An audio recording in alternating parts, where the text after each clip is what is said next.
Katrina, can he appeal against this, or is it a done deal that he will have to serve the sentence in China?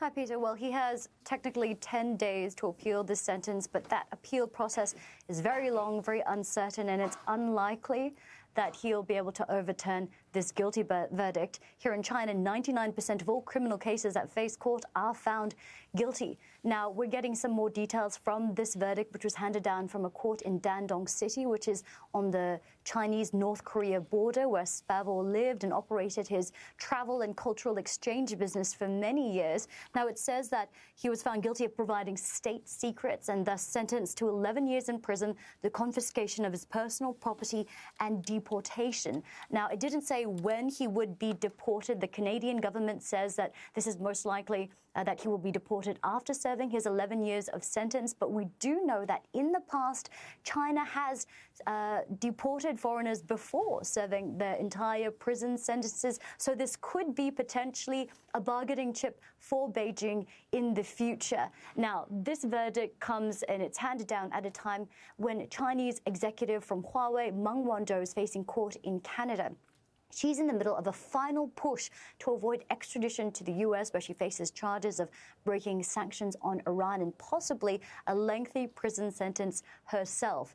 Now, Beijing denies that there is any link between these cases at all, but the timing is undeniable. Meng was detained in Canada in December 2018, and just about 2 weeks later, Michael Spavor and another Canadian, Michael Spavor, were detained here in China and subsequently charged with espionage.